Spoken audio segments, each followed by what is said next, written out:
Hello, I am Chauncey DeVega. You may recognize my voice from Ring of Fire Radio with Mike Papantonio, the BBC, Sirius XM, or the Tom Hartman Radio Show. And you may have read some of my essays at places like Salon and Alternate. I would like to thank all of you for listening to, downloading, tweeting, and sharing the eponymously named podcast known as The Chauncey DeVega Show. And they ran a story by somebody named Chauncey DeVega. Quote, I find black garbage pail kids, black conservatives, fascinating. It's just unbelievable. You know, he goes by the name of Chauncey DeVega. You know, I've been called Uncle Tom, Oreo, sellout, shameless, but this is a new one. Well, let's talk now to Chauncey DeVega. As my man Chauncey DeVega of the blog We Are Respectable Negroes said, I have author and blogger Chauncey DeVega here with us. Hello there, and welcome to the eponymously named podcast known as The Chauncey DeVega Show. I always say we've got a good show coming up, and that's generally true. But sometimes you have an extra special good show. And I think the vibe and energy on this great conversation I had with the one and only Mr. Leonce Gaiter, and I hope I pronounced that right because I've been practicing. Brother and I chatted, about a month or two ago. You know, I do these great conversations ahead of time. He's an author. We talk about revenge, race, identity, his writing and his great research on the Rufus Buck Gang, which was a gang of African American and First Nations young people. I mean, teenagers who ran ramshackle over, and I got ramshackle right. I was worried about that. Ran ramshackle over the quote-unquote Old West. So much great history. And again, I love having the smart and interesting people doing smart and interesting things here at the virtual bar. We know it's a Chauncey DeVega show, so all my guests are awesome. I don't want any of our guests. I think we're now on show 38. 50 is coming up soon, maybe even 39, to be like, Chauncey, we had a great conversation too. Absolutely. But sometimes you've got kismet. That's another shout out to one of my other favorite guests in recent memory. We sat down and talked about black sci-fi with the author of Black Space. So I hope you guys all had a wonderful, wonderful Memorial Day. You know, I wrote on the website, I said, I hope you all enjoy eating the innards and entrails and anuses wrapped up in the guts of other creatures. I think those are hot dogs. And then, of course, thinking about hamburgers where the living are fed by the dead. That's my really bad Morpheus impression when he's talking about the cruel efficiency of it all. I've seen the fields where humans are liquefied. The cruel efficiency of it all. So yeah, you know in hell I can do Morpheus. I know Lawrence Fishburne. If you haven't heard the Lawrence Fishburne interview on Star Talk Radio with Neil deGrasse Tyson, and apparently some folk I know say I somehow sound like Neil deGrasse Tyson, I don't hear it. It's really, really cool because you got those two Basefield brothers having a wonderful conversation about science, Superman, race, politics, identity. And if it would have been even more perfect if Avery Brooks was on that episode. It would have been a wonderful threesome of negritudinal genius. That's my George Takei. Oh my. Another inside joke. I'm just one of them pop culture enjoying and laughing sort of moods. It's nice here in Chicago. We had a little rain over the weekend. And thank you again for all the folks who've wondered about my health. I'm hobbling down the street. I'm not like Frankenstein anymore, but slowly but surely. And I'm going to have to probably, just to be safe, go see an orthopedist. Because sometimes you just know something ain't right. I was told it would take several weeks, but I got to stay sexy and in shape, and I'm not able to keep on my routine. This may be TMI, but what the heck? We're all friends here. ChaunceyDeVega.com and the podcast known as The Chauncey DeVega Show. I have my morning ritual where I like to get the baby oil and the cocoa butter on, and I do my face makeup. You know, I wear the under eye cream, and I get the hair done with the olive oil. And I like to get a little glimpse in the mirror. And I'm about to be 40 in a few months, feeling a little decrepit, death tapping me on the shoulders. I'm not wishing that happens. So please, the Grim Reaper, please don't be sitting here tonight when I come home and be like, hey man, you were looking for me? No. But I like to pose. I do my little pump and iron routine like I'm Arnold, one of my favorite documentaries of all time. And since I ain't been walking because I was trying to get in decent shape, I'm starting to look a little bad, even by my normal standards. So we got to get this health thing figured out. So it's funny. King of the Hill is on. You can't hear it in the background. I got it muted. King of the Hill, one of the greatest shows of all time. And they got that episode on. I'm telling you, my favorite folk, Sister Jane Elliott, often jokes, you can't put on the TV and not see racism coming through it if you're a person of color. So on one day we got the great King of the Hill, and here's another King of the Hill joke for folks. Oh no, not the Dido. Folks know that one about poor Bill Dotree. Always losing love. So they got the episode on where Hank Hill, he's trying to help his boy Bill out, and he's dating the Reverend. and it's a scandal, and I'm a little disappointed. My boy Bill, given all his difficulties and life travails, wanted me to run a little cover for him so he can get some poontang pie with the Reverend. I'm gonna do it. That's just me. I'm AC to OJ. Call me up and ask me to drive the car, I'm gonna be there in the white Bronco. That's just the sort of person I am. But please, none of my good friends don't do anything like OJ, because I don't want to have to test that hypothesis and promise about my personality. But King of the Hill is so smart. So in the other two networks, we got Richard Pryor's The Toy. God, am I the only one who suffered through that insufferably horrible, and I love Richard Pryor show, that movie, when they were a kid? Talk about racist as hell. You got this black man being a human robot for a rich white kid. You don't even need to talk about the racial semiotics and subtext. It's the text. It's so nakedly obvious. Then on the other station, we got Wesley Snipes with Sean Connery in that horrible movie about the Japanese and rough sex and killing somebody. Was it Beyond the Rising Sun? That sort of wonderful moment of early 90s American paranoia about Japanese taking over the world. And now we got Japan's economy wrecked. We've got an aging population where apparently, maybe TMI, may I just travel in interesting places. One of the biggest porn stars in Japan is an elderly man who's still laying pipe doing his thing. This is a PG-13 show, of course. I can say laying pipe. I don't want any emails saying I'm not G-rated. Doing his thing. I think the largest growth sector in Japan is adult diapers. So you have an aging society. You got the otaku, the grass-eating boys. And much love to my man, Gordon Gartrell, one of the folks who started on this journey together. I got to have him come on. I got to send him an email. He and I need to catch up. He wrote a great piece, one of my favorites, on ChaunceyDeVega.com years ago when we first started out about the ghetto youthocracy and black ghetto underclass, thug brothers, and the otaku, the Japanese grass-eating boys, and how they can learn something from each other and in the process perhaps solve their respective societies' problems and make the women a wee bit happier, because Japanese women are upset that dudes ain't got no game, not reproducing, not dating, no money, living at home. You got the sisters here upset, black ghetto underclass. We got a broken economy, black men who are baby boys, unfortunately. And yes, I know the empirics about black men who are single fathers being more likely to be in the kids' lives. But we also have a real problem we can't deny. That's my black respectability politics. So there's no shame in that, saying that we got to shore up the family. And I'm not some crazy mouth-breathing troglodytic Republican who thinks that marriage equals jobs. No, we got a structural employment problem, and poor folk and other folk with no jobs and no resources are less likely to get married. We know this. But let's be real. We got some problems with these brothers out here who we affectionately like to call cum droppers. Like I call them, the cum droppers running around. And that baby boy is one of the most hellish documents of a certain subsection of black life that I have ever seen. Birth of a Nation, arguably the most racist film in American history. But I'm not afraid to say that Baby Boy may have done almost as much damage. Almost as much damage. So, thinking about this, the racism coming through the TV. But I had a good weekend, like I said, lumbering about. I got to go see Mad Max again. I feel traumatized. It was raining, and I feel like I'm scared to go out because I'm going to fall, so I got to overcome that. But it's beautiful. It's nice out. And as I said, we got a great, great guest. Interesting developments. As I like to keep my people up to date, all of you, the kind people who listen to, download, and share the podcast known as the Chauncey DeVega Show. I so appreciate you guys. Very, very, very, very, very, very much. Like I said, I feel so touched that you all sent me those kind well wishes to try to help with my health. And also to the folks who regularly donate to the website. We got some nice backers every month who are guaranteed, who are always there. That means a lot to me too, especially in terms of supporting the podcast. So I did an interview, Ring of Fire Radio and TV, for Ron Cousins. He was sitting in for Mike Papantonio. And it's my first ever director's cut. Isn't that neat? So we chatted it up and we just had some good energy. We're talking about Baltimore, Waco, white racial framing, racism in the media. And we just vibing. Farhan is good people, man. He's wonderful to talk to. And we just let the conversation go where it may. And I tried to do some truth telling, as I try and promise myself every time I sit down, going back to, as I've explained on the show, my logic. Whenever I do an appearance, I have fingers crossed, got some public appearances coming up. Because, now folks can email me and they can say, hey, Chauncey, how much does it cost to come out and give a talk or a workshop? And I can quote a price. So that's sort of neat. So those things are in process. I don't want to jinx them yet. But I always treat every appearance on Ring of Fire and elsewhere as an audition for the next one. So I said, you know what? Hey, I'm going for it. I always go to swing for the fences. So there's something there for everybody. Black conservatives are not going to be happy. That's for sure. Because I tell the truth about them. I couldn't resist. We talk a lot about Fox News and its damage to its public with epistemic closure.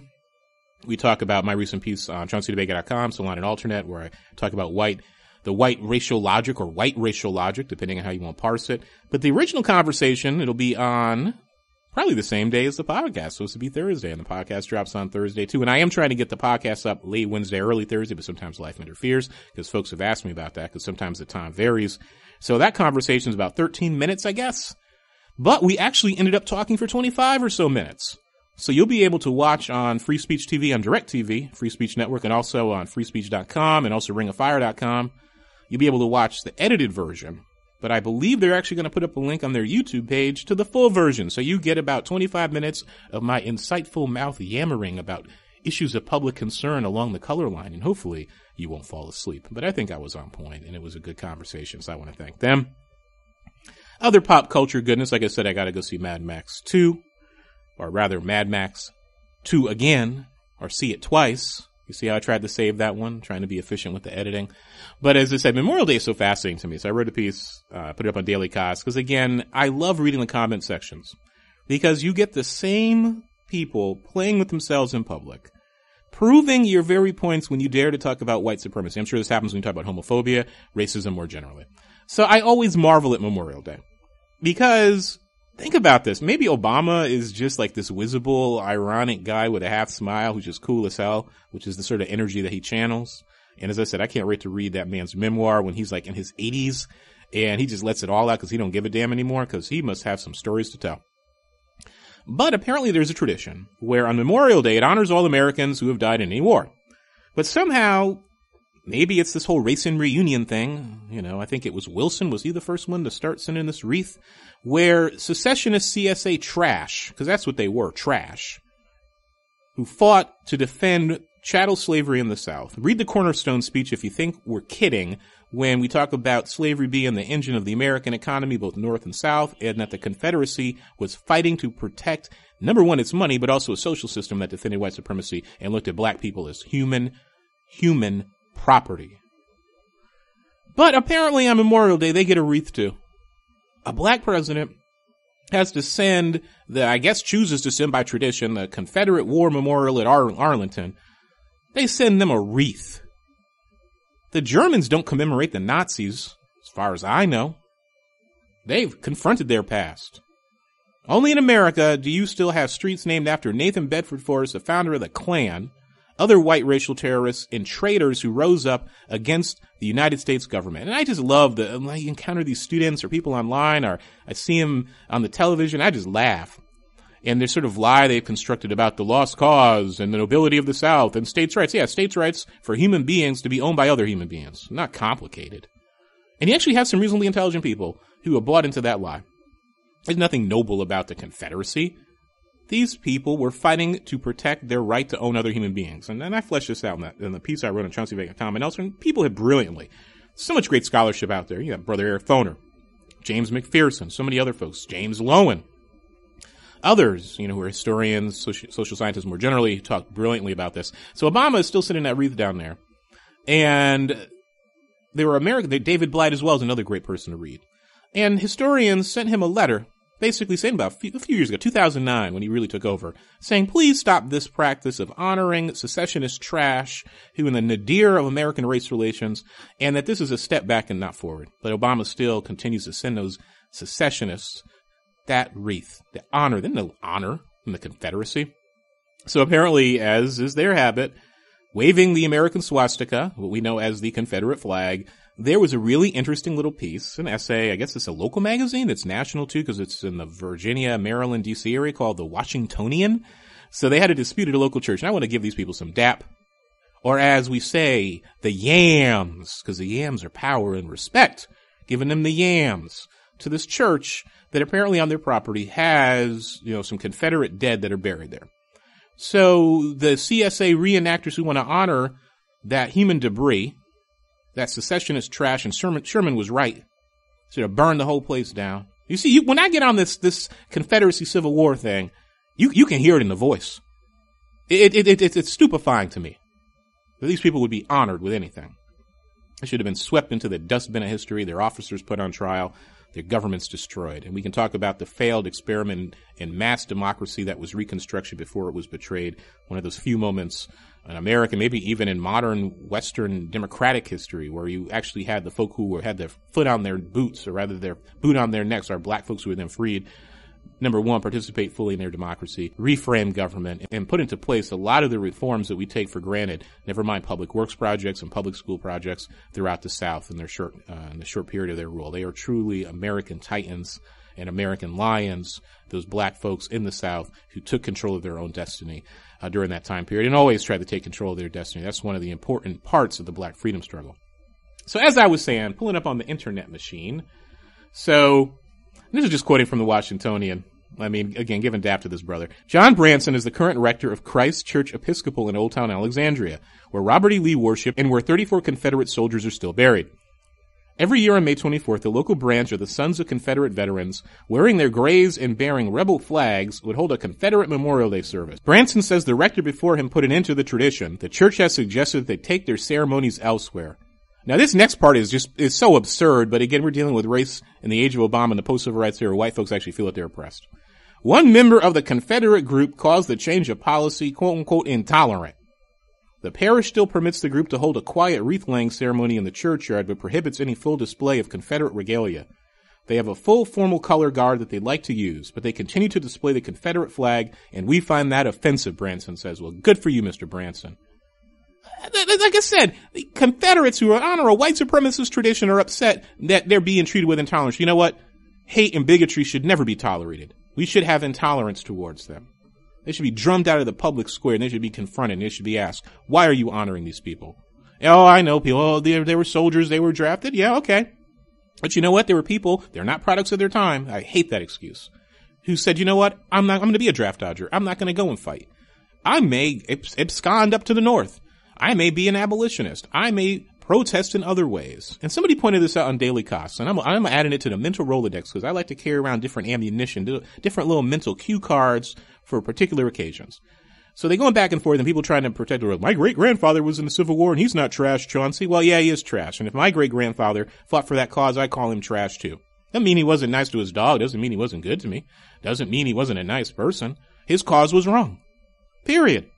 End of story, and he chose to participate in it. And maybe he just didn't have the iron and the wherewithal and the courage to say hell no. This really smart commenter over at the Daily Costs, because apparently I call it Daily Costs, supposed to be the Daily Costs or Coast, said, well, all these folk want to claim that the Confederates who fought in the Confederate Army under Lee and all those other ones weren't really racist. They were drafted in, and it was about protecting their homes, and it had nothing to do with slavery. And they weren't racist. They weren't white supremacists. Well, number one, it's ahistorical because the Southern economy was driven by slavery. Yeah, poor white folks, they aspired to be middle class by owning human property. You had upwardly mobile working class and poor striving white folk who went and would rent out slaves. Like you go to get a U-Haul or a mule or go to Enterprise and rent a car, they'd rent a slave. This is business. So that wicked behavior was central to their economy. So let's say that these good white folks who were just drafted, they're just innocent of history. Oh, we're just innocent. We had nothing to do with it. Oh, we just had to go. Blame the leaders, not the people. Honor their service, but not their cause. You know all these quotes. Folks who listen to the Chauncey DeVega Show, you all are smart people. You're literate. You know exactly what I'm talking about. Well, if that was the case, how come after the Civil War, these same white folk who were duped, hoodwinked, and bamboozled didn't ally with the poor and working class sharecropping blacks in the same class as they were, these now freed people, to rise up against white elites? How come they were the agents and enforcers of Jim Crow? How come they benefited from the psychological wages of whiteness? How come these good, honorable former white Confederate veterans who fought a lost cause that was so noble, but they weren't really racist? Well, how come we had at least 50,000 black people killed in the decades after the Civil War in the paramilitary attacks and the terrorism in the South and other parts of this country?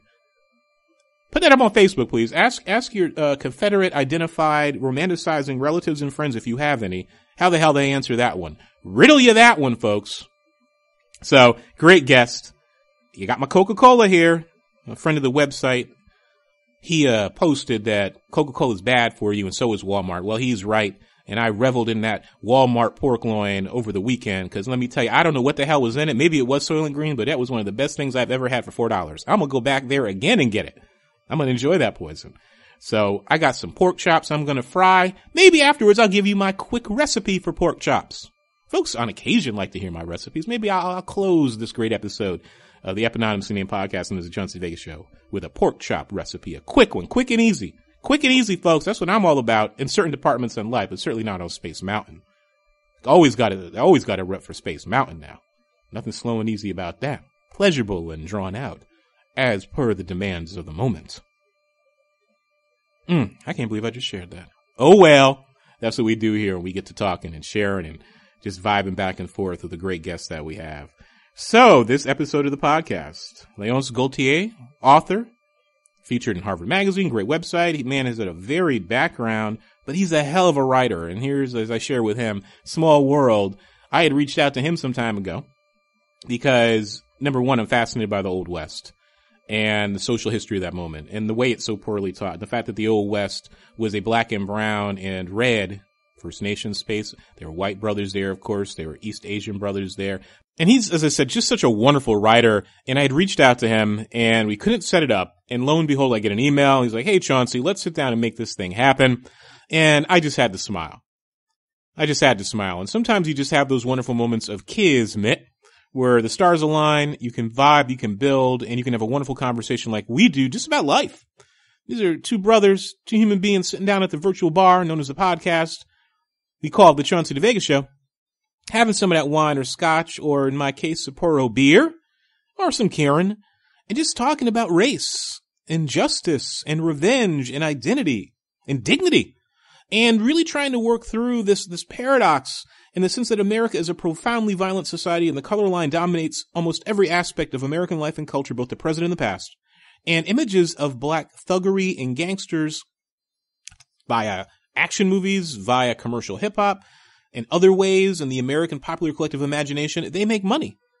White America and others are fascinated by these images of black violence and black revenge, but how those fantastical and deranged images are also related to the fear of the black buck, the black beast rapist, the sort of negative political work that's done there, and how we don't have a proper and mature vocabulary for talking about black humanity, black masculinity, violence, and identity in America. I mean, we talk about a lot of stuff, and of course we talk about writing, we talk about the craft, we talk about his great book, Rufus Buck and his gang, these young black First Nations brothers who quite literally ran wild and their revenge fantasy made real. This is real events now in the Old West.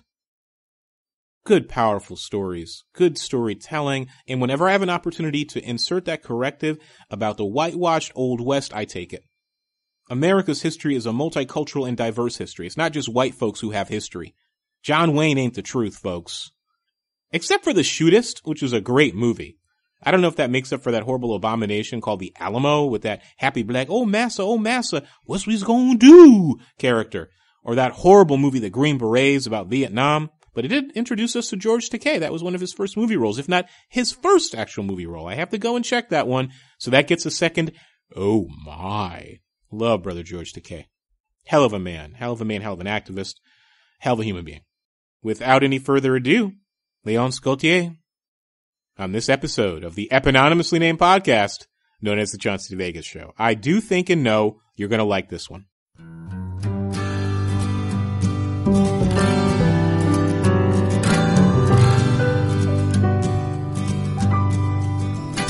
there's some long cables in my hands that make me feel so bad. Sometimes even want to cry.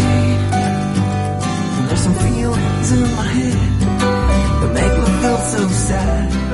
But my eyes. Hello, Leonce. I'm doing okay, and thank you so much for having me. You know, I'm a fan of your work, and I was so happy when your publicist reached out.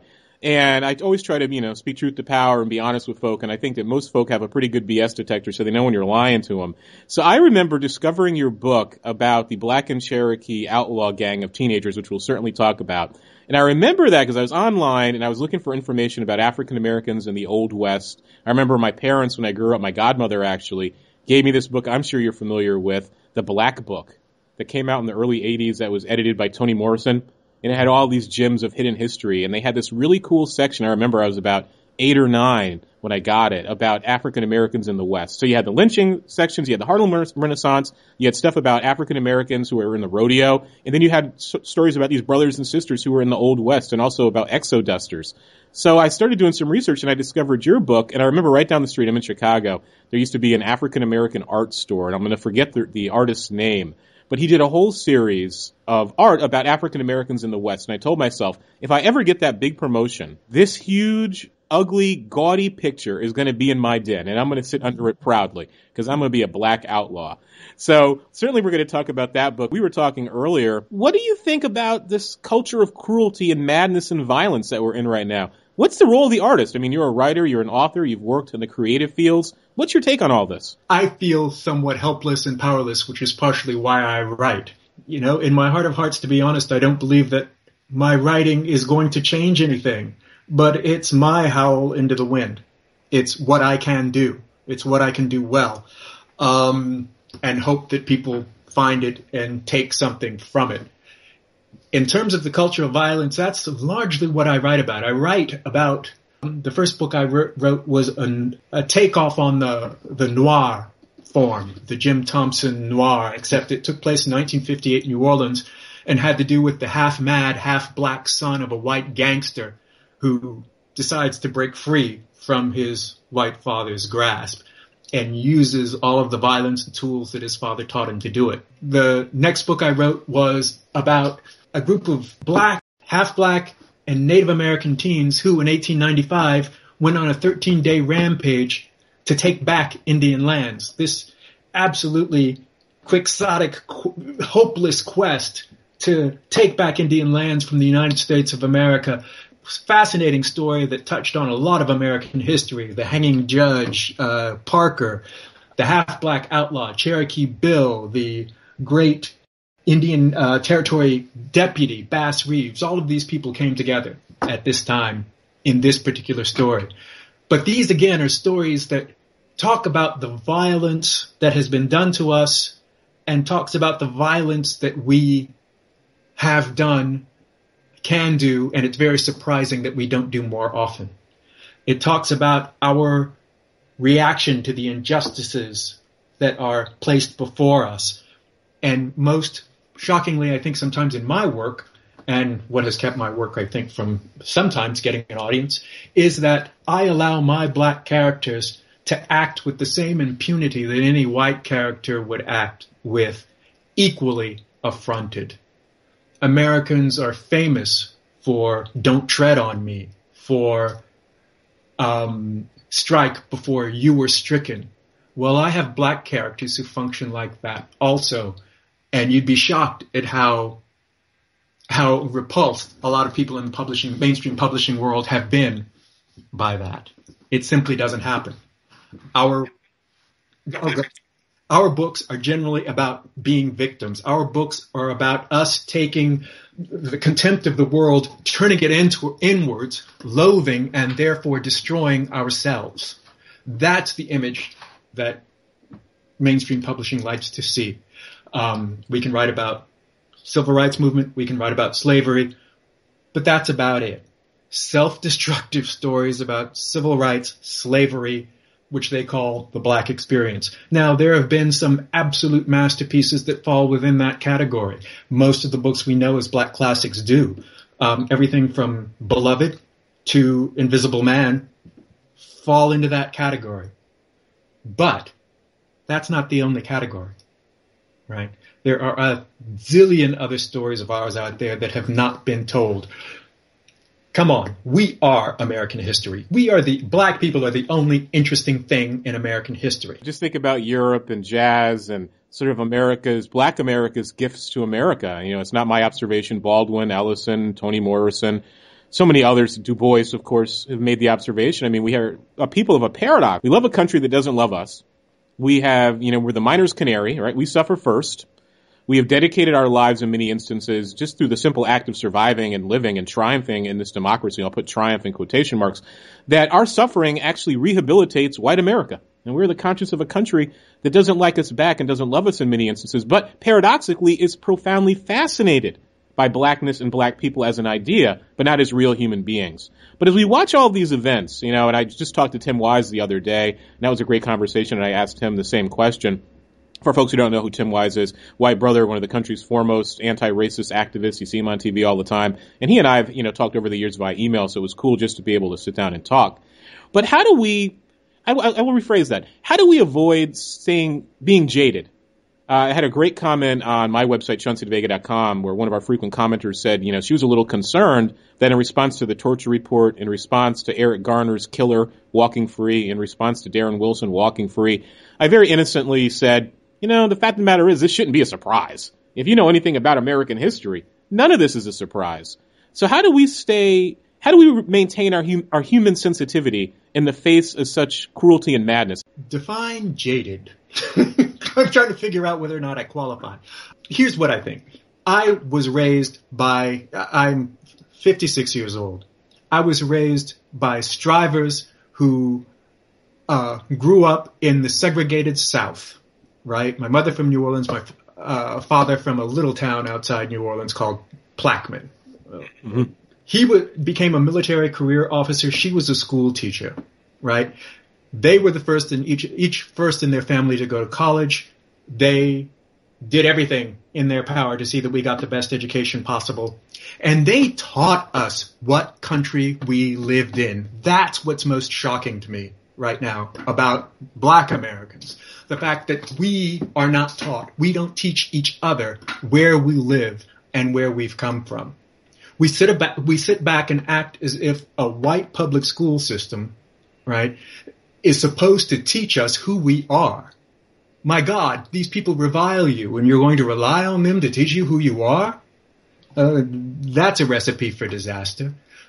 If we taught ourselves who we are and where we come from, our voting rates would be at 90% instead of the rather pathetic, 20-30% it sometimes reaches. Jaded is different from mad. We should be mad. We should live with a subtle spring of anger from which we can sip when necessary. I think that's absolutely critical. And if anything comes out of the horrors we're seeing right now, I hope that's it. I hope it, gives us that well from which to drink and makes us fight back, makes us acknowledge where we are, who we live with, what we're fighting against. Because that's something it seems that we've forgotten.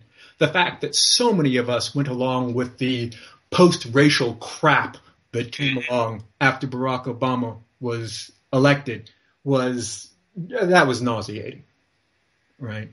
I know that there are a lot of Black writers, pundits, etc., who are going to do whatever it does to get a click and to get accepted by magazine A, B, and C.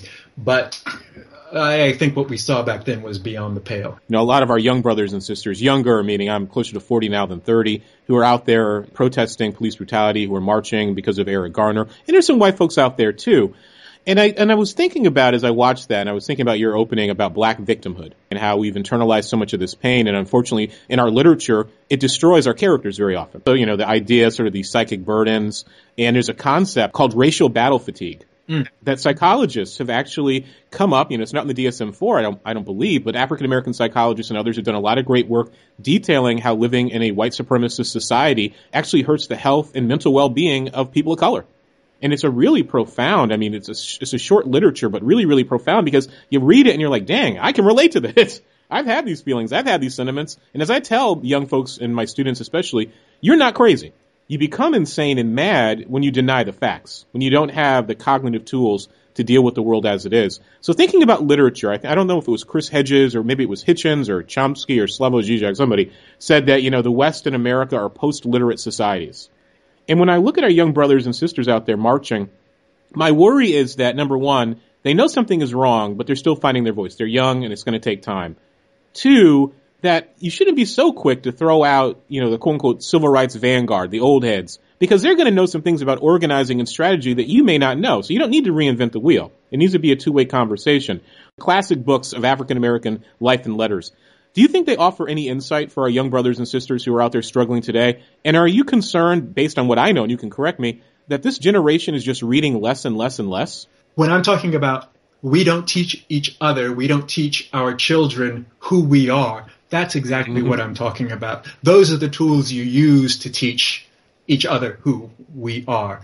But we're not disseminating them. I was raised reading Baldwin.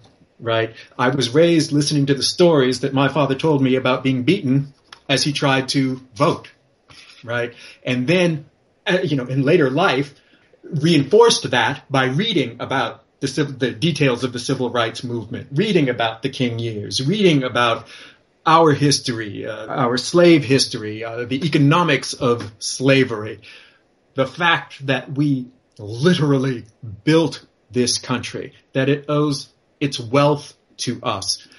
These are things that most of us don't know, right? And these are the things that arm us to go out into this white world in which some of the times we're going to have to do battle, right? But you need weapons to do battle.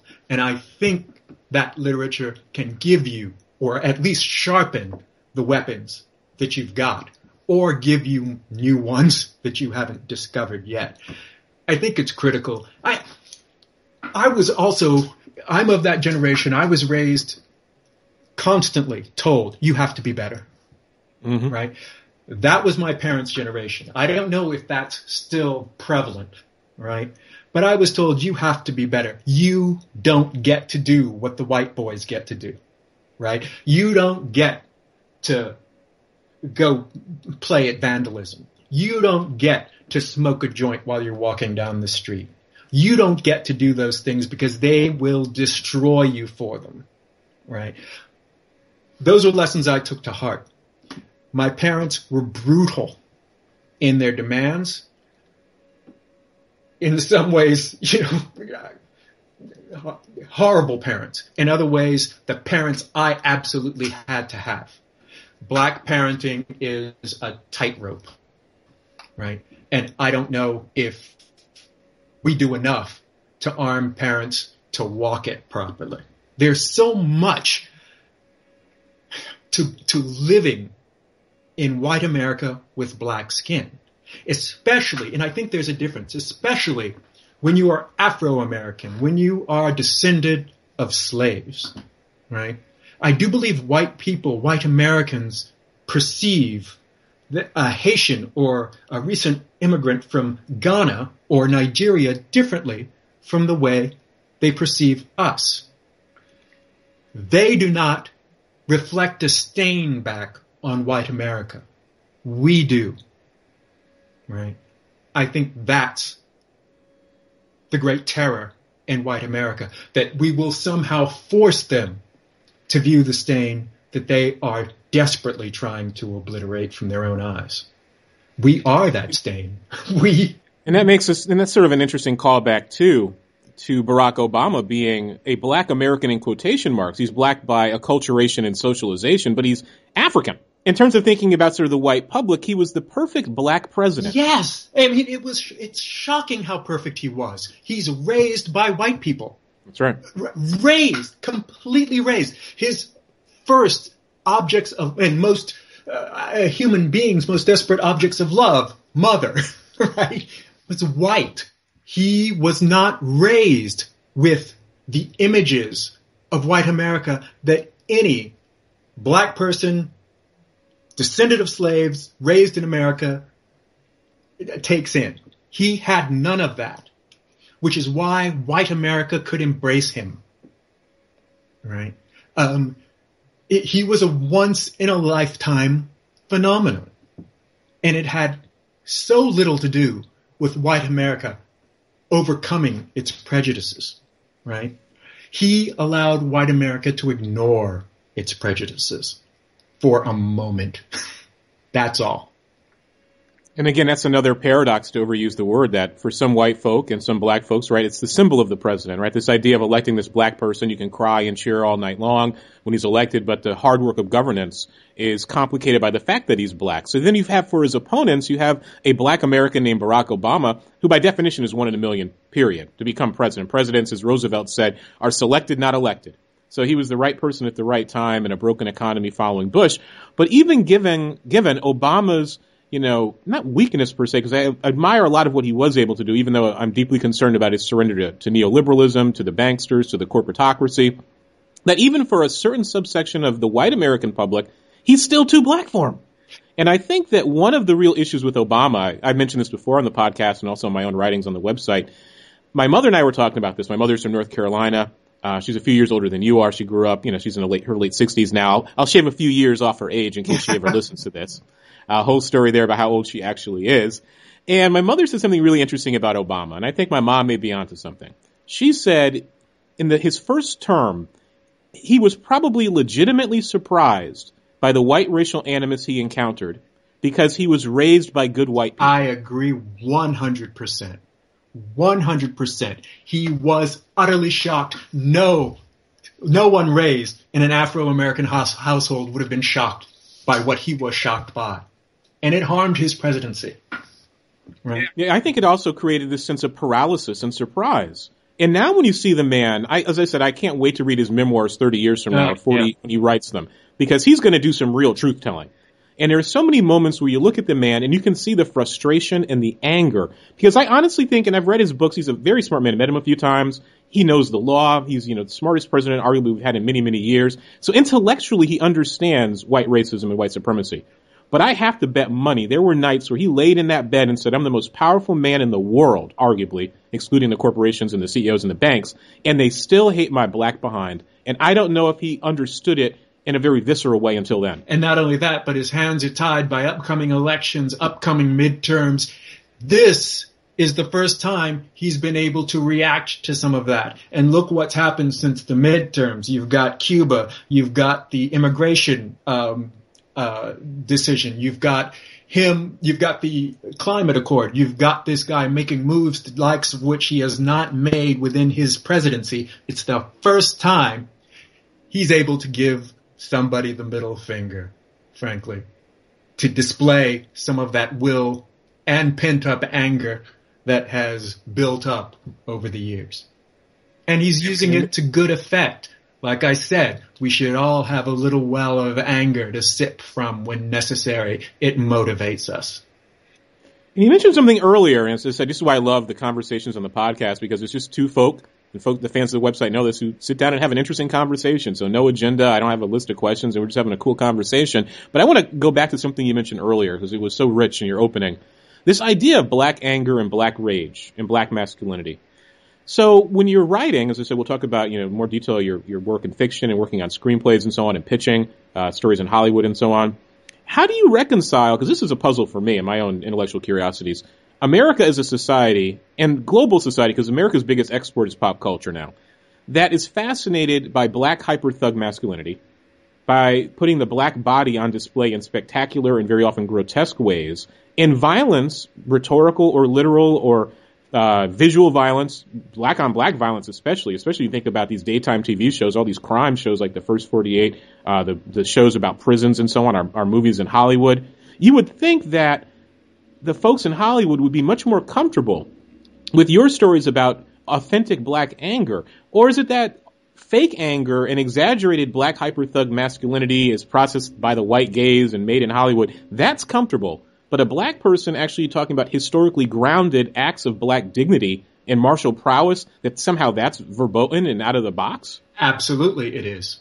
The book I wrote about the Rufus Buck gang, I Dreamt I Was in Heaven, the Rampage of the Rufus Buck gang, I got glowing letters from mainstream editors at publishing houses saying, love this book personally, blah, blah, blah, but I don't believe it would find an audience. There is no reason to believe that a book that entertains you and fascinates you will not find an audience, right? What you're saying is you don't believe this book will reinforce the preconceptions that people have about themselves, about black people, about white people in the world in which they both live. That's what you're saying. The idea of a bunch of black and Indian teenagers reacting with the same violence and insanity that was unleashed on them, that's unheard of, right? The idea of a young black man reacting to the violence that he sees in his own father by turning it back on his own father, that's his own white father, that's unheard of. The idea of us expressing human anger, that to say that we, and of course the stereotyped angry black man, that's simply a way to cut us off from one of the critical human emotions and one which Americans hold particularly dear. It's another way of dehumanizing us by denying us the luxury of anger, something we have earned over the centuries and that a lot of us earn on a daily basis as we face life in white America. So I think we need to reclaim our anger. We need to hold it up. We need to be proud of it. We need to insist on its righteousness, right? And we need to use it as a motivating force. I don't think Black Americans can ever stop being angry any more than Jews can stop being angry about their European experience. No, never. Black folks will never be allowed our inglorious bastards. And that's a direct allusion to right after World War II, there was a group of Jews in Europe who basically were the real inglorious bastards. They had a plan to poison major German water supplies in their cities, to hunt down former Nazis in the SS. And they had this elaborate plan to kill thousands and thousands and thousands of Germans. And it was only later on the intervention of the the then soon-to-be Israeli government and the United States government that said, we can't have a public face of Jewish revenge because we're afraid of the backlash in Europe. It would just be too epic and too maddening. But you were talking about, the fantasy of Black revenge versus the historically grounded reality of Black anger and Black righteousness and Black martial prowess. I would think with a story about the Rufus gang that Tarantino or the Coen brothers or Spike Lee or somebody would have snapped that up. I mean, it's made for a film. Yeah, you would think so. However, there's nothing cute about what these people did. They murdered, they shot, they raped, they terrorized. What I do or seek to do in this book is force you to understand how and why they did it in the context of the socioeconomic world in which they're living, right? So the book is about this world, 1895, the end of the Indian Territory, more white people than Indians in the Indian Territory at that point, but a fascinating world in which you have a white man, Judge Parker, judge, jury, and executioner over 27,000 square miles. You've got a titular Indian territory with more whites than Indians in which Black freedmen play a role which is frankly more equal than it will be again in American history for a great, great long time.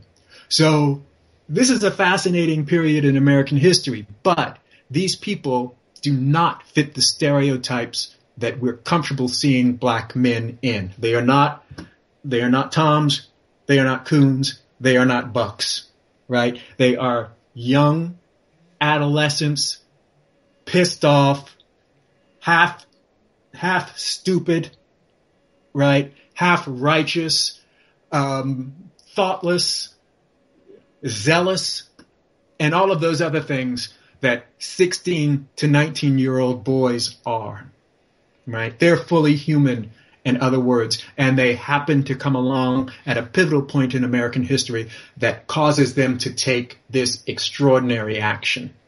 Right? But again, it does not fit any of the roles that Blacks are allowed to play in American popular culture. And I want to push that a little harder, though. But how then do you reconcile, again, the love of commercial hip-hop and the love of sort of the Black hyper-masculine thug? America doesn't necessarily like, you know this language, and other students of African-American literature know this language, the difference between the bad nigger and the bad man. So there's that tension there, too. But how do we reconcile the hyper-visibility of Black thug masculinity in the media? Well, I think the hyper-masculine thing, I mean, that's drag queenery. That's a parody of masculinity. It is the farthest thing from masculinity. It has nothing to do with masculinity. It's again, a parody of it. Therefore, we're allowed to do it. It's basically saying, I do not have the wellspring of confidence and power that underlies most masculinity. Therefore, I will parody it to this extreme to make up for what I clearly lack. Right? So to play that role, to play that hypermasculine thug role, is to admit your powerlessness and thus, by American standards, effeminacy. Right? That's my view of it. I don't see any quandary there that white people love that image. Of course they do. We had a great conversation with M. Lamar who's a performance artist, and his sister's actually on. He did a great interview with his sister, who's one of the stars of Orange is the New Black. And we had about a 2-hour conversation. I mean, it went where it did. We'll divide it up into 2 parts. It'll be out at some point after the new year. And we were talking about Django and sort of this fixation and sort of trying to define what black masculinity is, America's obsession with black men and black male genitalia, right? This penis fixation around black male sexuality. And we're talking about revenge. What did you think about Django? I thought it was a white man's fantasy of what black people think like or do. He had every right to make the movie, of course, but it had nothing to do with black people. It had nothing to do with black culture.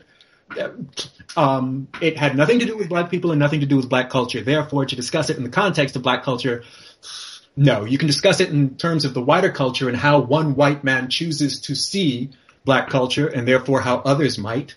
But again, it had nothing to do with black culture in and of itself. To present that tone, that typically Tarantino tone of mocking, of I don't even know what to call it. It's not light. It is diminishing, but it's ironic, I think, is the best term for it.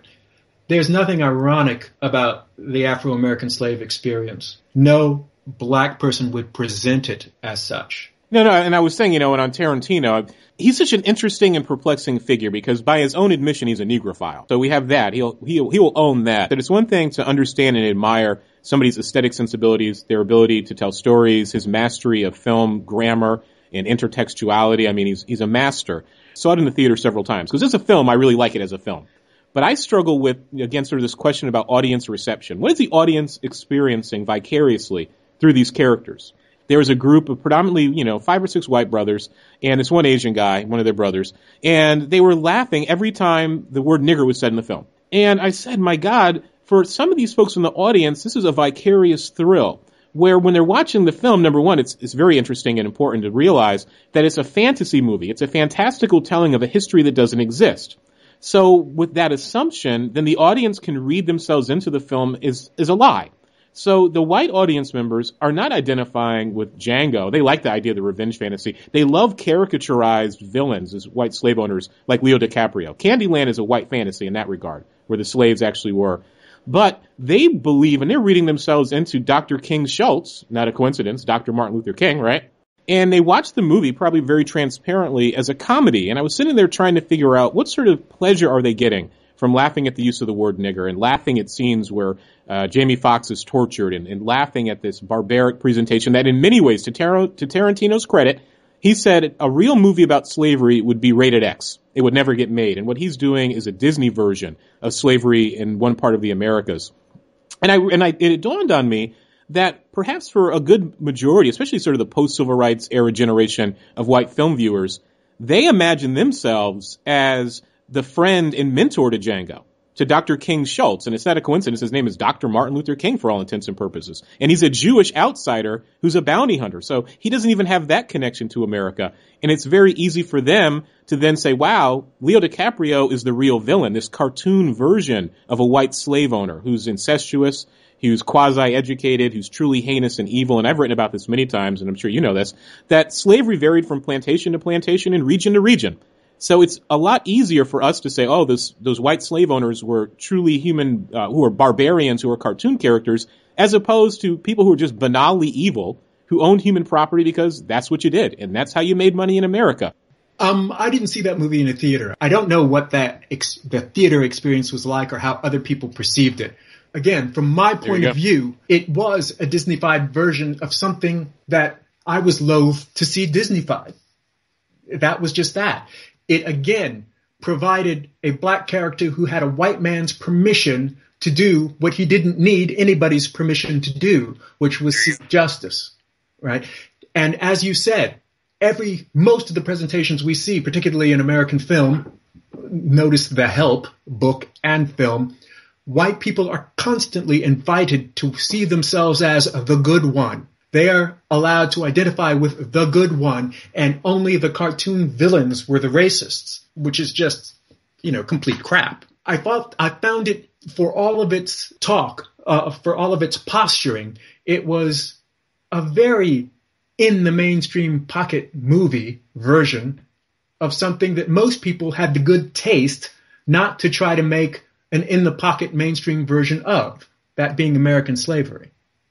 By and large, I found it an act of bad taste. Have you seen Chris Rock's new movie, The Top Five? No, I haven't. Not yet. Yeah, if you get a chance, check it out, because number one, I think it's very good. I think it's a smarter movie than it is a funny movie. Or you could say it's a smart movie that has funny scenes. But it's one of those films where you see it and you're like, there's something here. And then I slept on it, and then I decided, yeah, this is a very good movie. And Chris Rock has a wonderful storyline. It's very self-reflective. It's basically his story as a comedian and his life's ups and downs and dealing with addiction. And of course, my on-screen crush, Rosario Dawson. She's in it, so I have to see it again.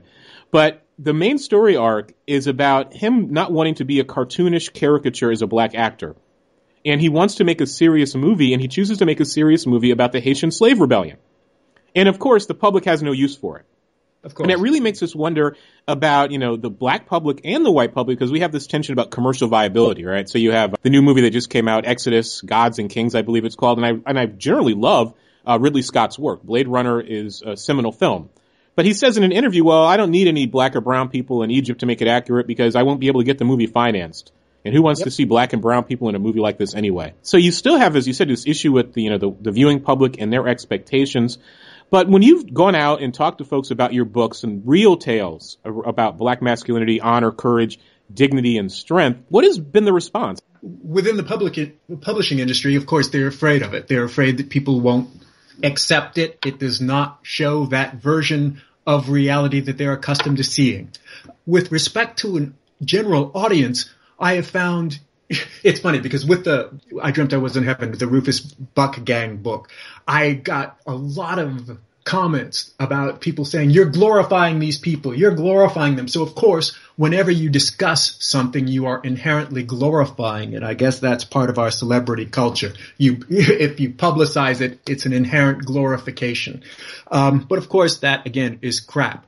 What I was asking you to do is understand these people. I demanded that you have some empathy for people you would ordinarily never have any empathy for.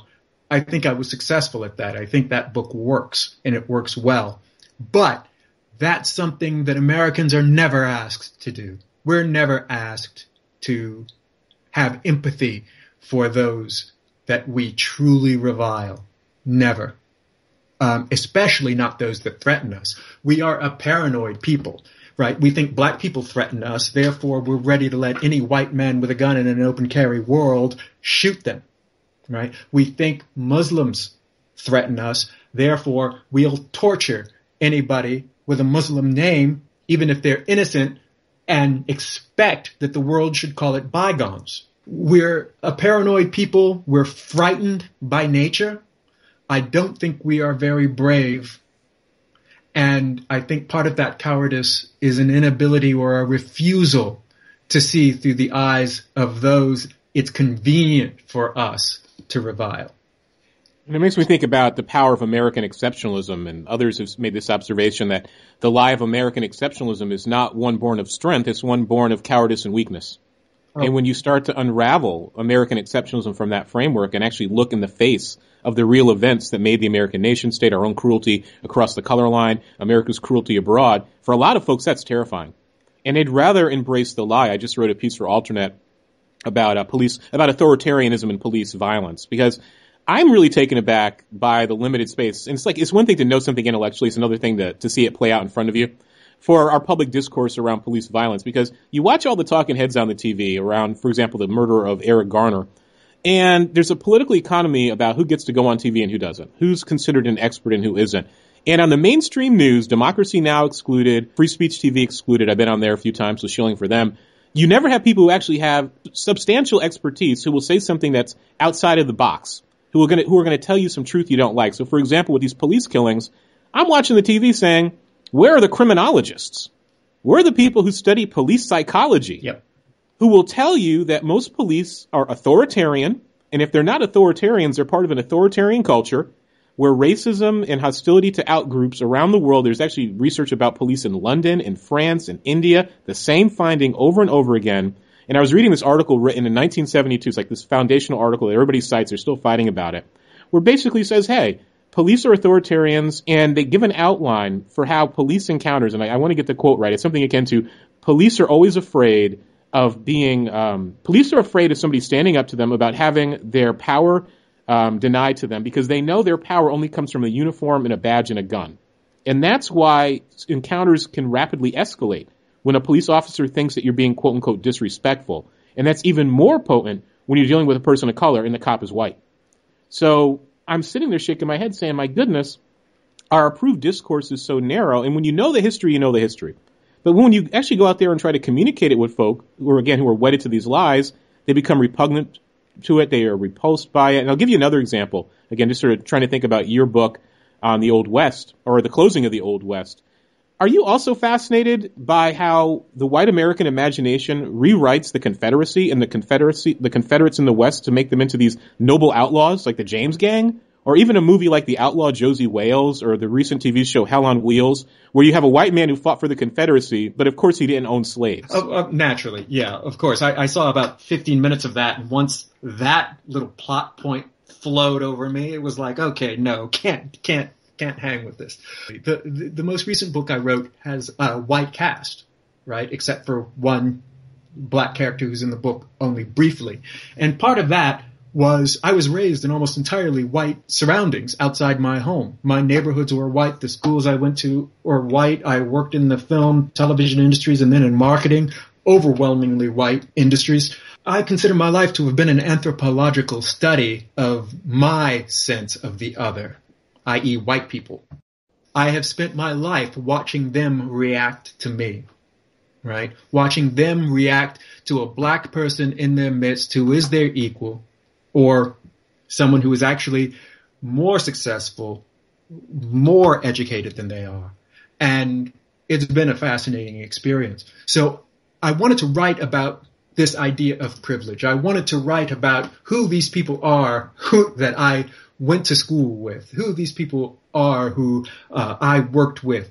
And even this, I think being black, you look at it different because I have a wealthy white kid just graduated from Harvard who goes out on what he thinks is a lark and begins to make moves that to him seem innocent and that to you as a reader seem innocent because you can see them through his eyes. But the consequences of those seemingly innocent actions are devastating, and devastating for him throughout his entire life and devastating for others throughout theirs. Only his privilege and thoughtlessness would allow him to behave in those ways, right? Very rarely in current American literature do you see people pay the price. Do you see white people pay the price for standard images of themselves? Never does that have consequence. The only thing that has consequence now is overt evil, right? Again, we refuse to see ourselves as agents, as potential agents of evil through our banal daily activities. I think that's the great tragedy of America.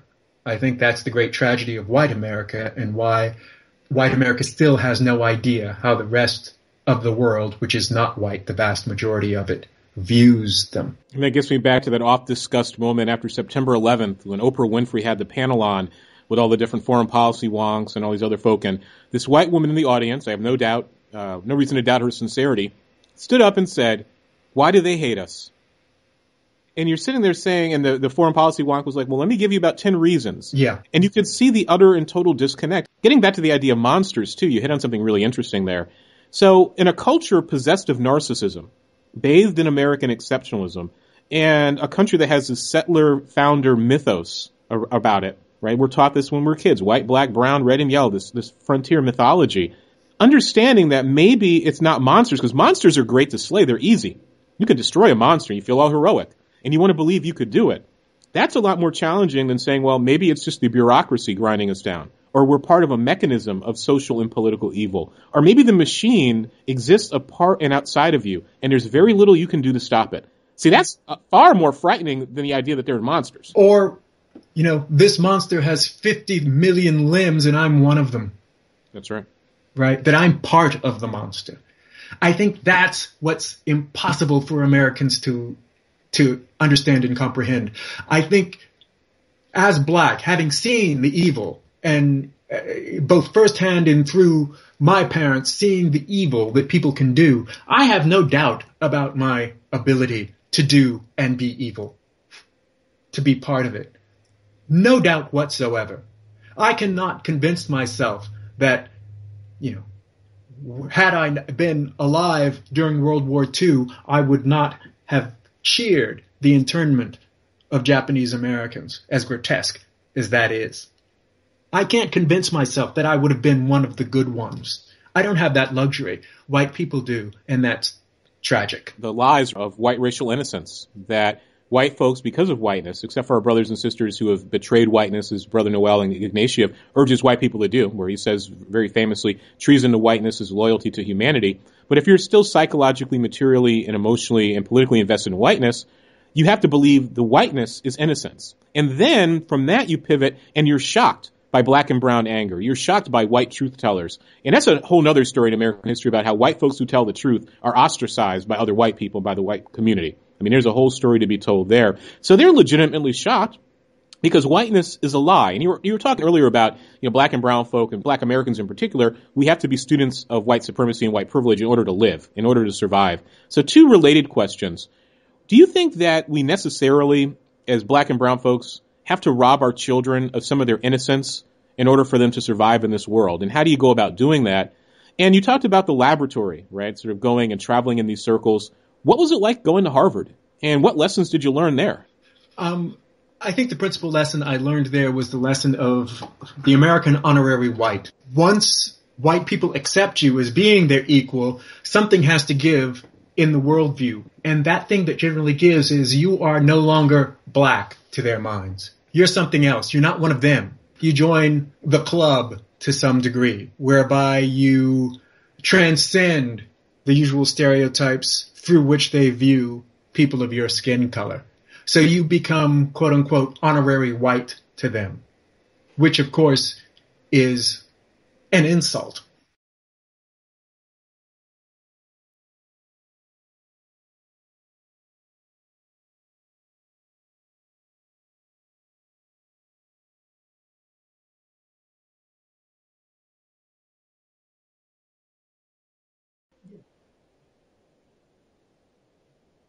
Gaining honorary white status in the eyes of some of my classmates. They had never been in intimate circumstances with a black person before, and seeing one who they considered their intellectual equal, they had to remove me from their typical vision of what black people were, right? So I was not black to their mind. I actually had a girl once say, we were talking about something and it had to do with black people, and she said, "Oh, but you're not really black."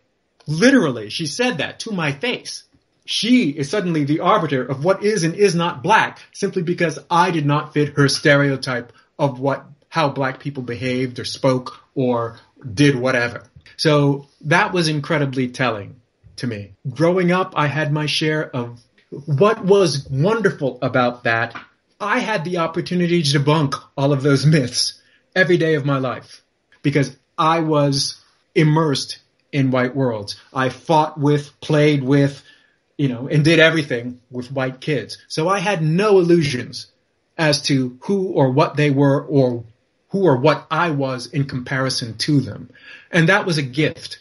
That was something I never would have, regardless of the fights I had and the discomfort I had and the pain that it involved, I never would have given that up, because it truly taught me to view myself outside the confines that American white social structures place upon me.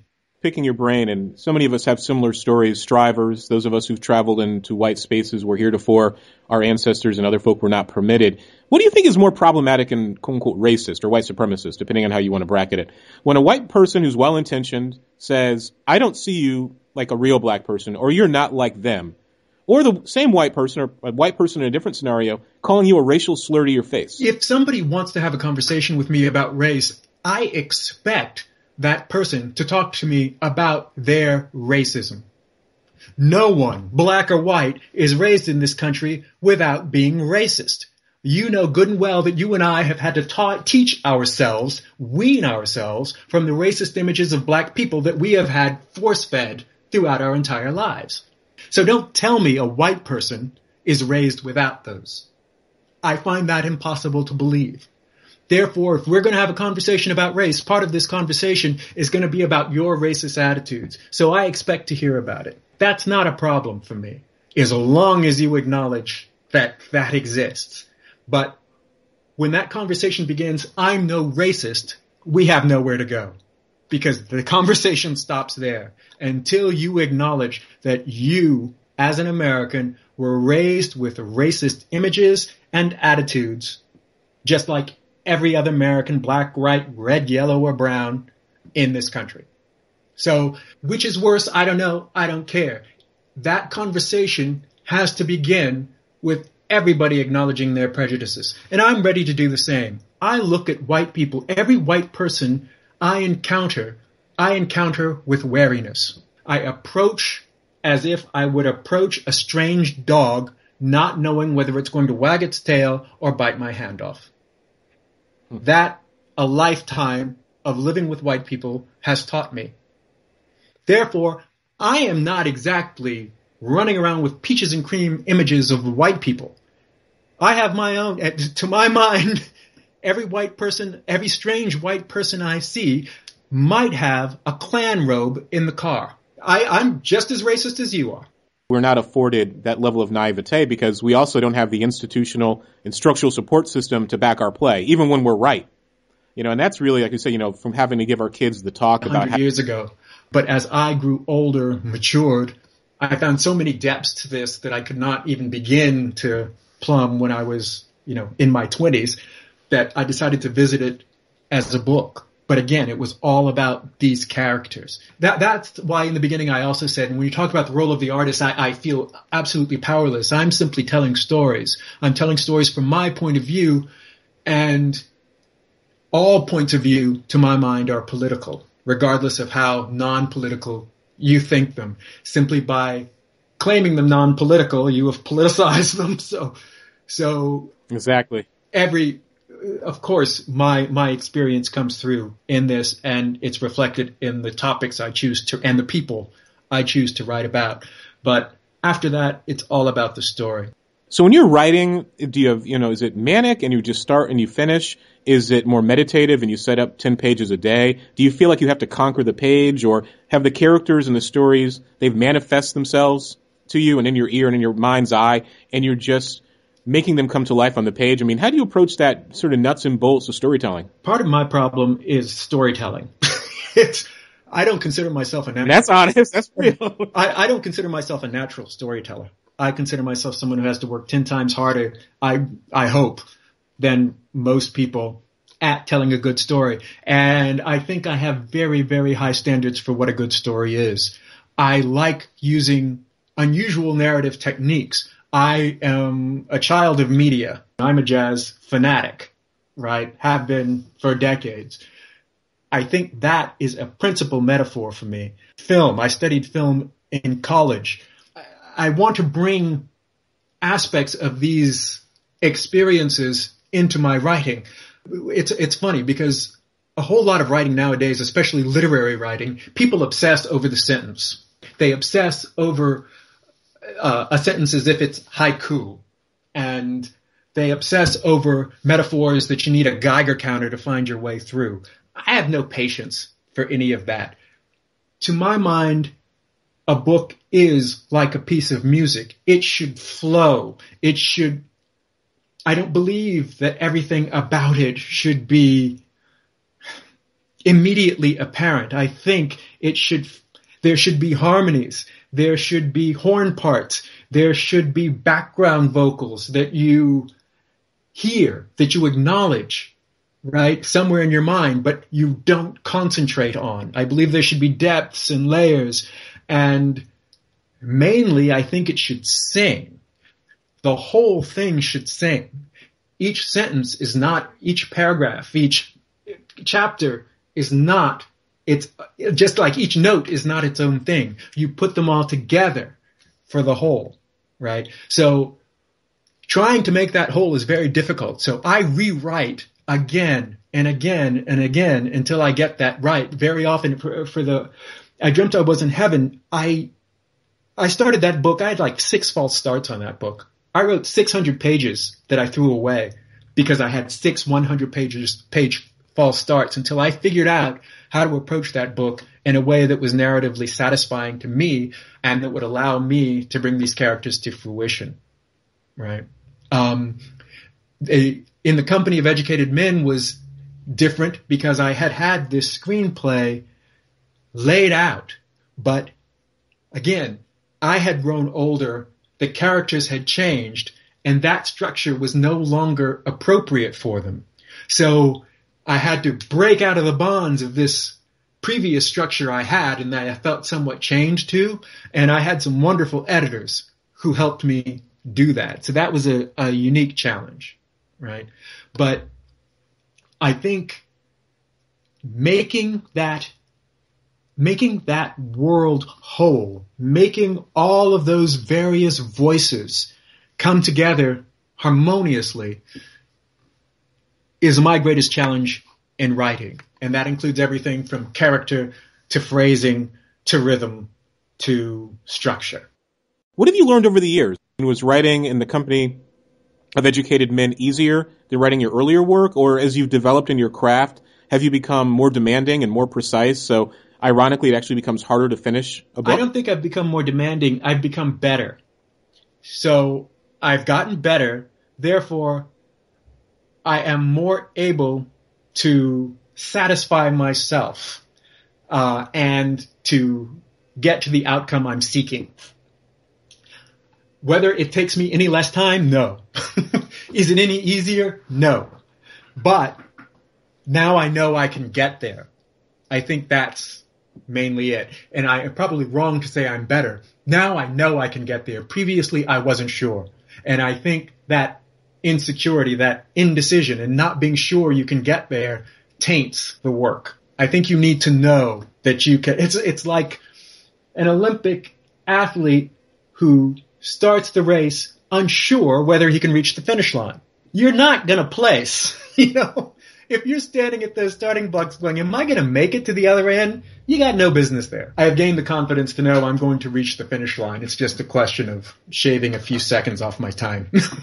And what advice, this is why, as I said, love chatting on the podcast, is just learn so much myself. And I own my selfishness. I never have folks on who I wouldn't want to talk to in general, never mind before the folks who listen and download the show. So here's a question I have, and I'm asking all my friends and colleagues and folks I'm able to talk to who are successful in their craft, who are writers. One of my friends, folks who follow the website know I've been working on a novella, zombie novella. Of course, it's about something else. I love zombies, the ultimate metaphor. And it's basically done.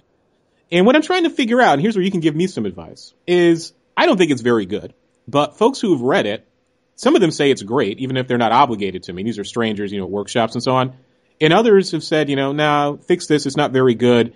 And once you separate out sort of the haters from folk who are given honest criticism and feedback, you get a nice consensus. So what I'm struggling with is, one of my friends asked me this, and she was like, hey, you can push out and, and write all this nonfiction stuff from editorials and essays and other types of articles, and you do it with such ease. And I'm like, well, it's not easy, it's just practice. But she's like, how come you just can't finish this other, fiction project and, write the second and the third one? And I said to her, I was like, this fiction stuff is hard. And to me, it's intensely personal in a way that writing social and cultural commentary isn't. So what sort of advice would you give me in a workshop? Am I wrong about that? Or is it a personal choice that some folk, it's the nonfiction that's hard and the fiction is easy and vice versa? I mean, how do you conquer that? What you're talking about is what I was talking about. I think there are people who are natural storytellers for whom that is easy. And I don't know if they have, some of them may have as intense an interest in character as I do, and it's just very easy for them to put that into somebody like Joyce Carol Oates. I mean, she's either psychotic or bionic. I don't know which. How does she pump that stuff out like sausage? How does she do it? I couldn't do that. I have to have a year off after writing a book. I just can't lunge back into another one. It takes me a year to try to figure out what I might want to write about. After I write a book, I'm quite certain I'll never write another one. It is bloody hard. I write with great ease. I have always written easily. Nonfiction for me is comparatively much easier because it's logic, it's narrative, it's when I'm writing fiction, it's non-linear. You're bringing you're bringing chaos to order or order to chaos. I'm not sure which. So you've got all of these elements weighing in on you, and you have to somehow make them function seamlessly together. That's very, very different to my mind and for me from writing a linear, logical narrative, making a linear, logical argument. The latter is like second nature to me. The former is, juggling razor blades. And can you tell us just a little bit, because we've mentioned it here and there, your new project, The Company of Educated Men. How did that come to be, and what were you trying to get at there? I mean, in terms of personal experience, commentary, reflections on America? I think it was about the world I had entered in Harvard. It's about the world of privilege I got to see. It's about the world that I think an intellectual kid of my era lived through. It was something very different. Today, we admire business, we admire the entrepreneur, we admire the celebrity, we admire whoever makes $1 million, whoever gets, a million hits on YouTube or whatever. But I was raised to seek the impossible. I was raised to seek and educated to seek something as amorphous and intangible as greatness. I was raised to seek immortality. I was raised and educated to believe that there were heights that I could climb that had never yet been reached. We were reaching for the stars. That's what we were taught to do. That was what we were taught was our birthright. I don't know if people, even at Harvard, are taught that or taught to think like that these days. There's something incredibly foolhardy about it, and there's something, I think, incredibly beautiful about it. To seek the impossible is all a human being can do. Otherwise, we're breathing, crapping, and dying. I don't have a lot of admiration for our species and suspect and sometimes hope that we're a very short-lived one. We do absolutely nothing for this planet and do very little but harm to it. But all we have is this blessing and curse that is our unique consciousness. And to reduce it to making money is, I think, to sell short the only thing we have going for us, which is our potential for self-delusion, that we can actually matter. If you're going to delude yourself into believing that you can actually matter, do it on a grand fucking scale. Seek the Godhead, not 10,000 hits on YouTube. And that gets us to the nature, as you said, you spot on the nature of micro-celebrity and narcissism. And I have to ask the obvious question. That sounds like the perfect setup for a science fiction or speculative fiction novel. Is that the next thing in the wheelhouse? Have you written any sci-fi or speculative fiction? When you had started talking about that zombie novel, I am a sci-fi addict. I would love to write sci-fi. That's something that I currently think is beyond me. I sincerely hope one day I find the story that will allow me to write a sci-fi piece. I would love to do that. You may have probably just given me the idea. Well, I'll take credit in the foreword or in the endnotes or somewhere in the back cover. I can do a blurb and I can say, this book was a product of a conversation on this podcast. But really, In the Company of Educated Men was about people who were seeking to experience and be everything, who were seeking greatness when they had none in them. That is their tragedy. And frankly, I think that's all of our tragedy. We run around these days distracting ourselves desperately to forget the fact that we're going to die, right? Never forget that. Never. That is the fundamental principle of this life. we're in. So I wanted to write about young people who never were allowed to forget that they were going to die, or just had it in them, or one young person who just had it in him never to forget, or had it forced upon him, and reacted in a typically human way that led to some tragic consequences that it took him half a lifetime to reconcile. It's that intimacy of death. Other folks have observed how in the West, modernity in many ways, especially sort of, the postmodern age, more so than modernity, is a removal from death. When people die, they're not buried in their backyards anymore. They don't have a wake in their living room or their den or their one-room home. They don't butcher their own food. They don't give birth at home. So you have this distancing from the beginning and the end, these very essential parts of our life path. And yeah, the convenience is great, but one has to wonder about what it's done to our souls. And in terms of thinking about our humanity, that we live this very sterile life where we're so removed from death and we're removed from filth and we're removed from human social interaction, and everything is now increasingly mediated by technology. A novel I've completed that hasn't been published, in which this guy talks about somebody who died and the horror of the funeral, and how he desperately would have wished to go out and dig the hole himself and place the body in it and cover it. And that would have meant something instead of the charade of the funeral that he went through. I couldn't agree more. I think but that used to be the integral part of our art. That, when I talk about the way I was raised and the way I was educated, all of the books, all of the poems, all of the material I was taking in had to do with dying in some way, shape, or form.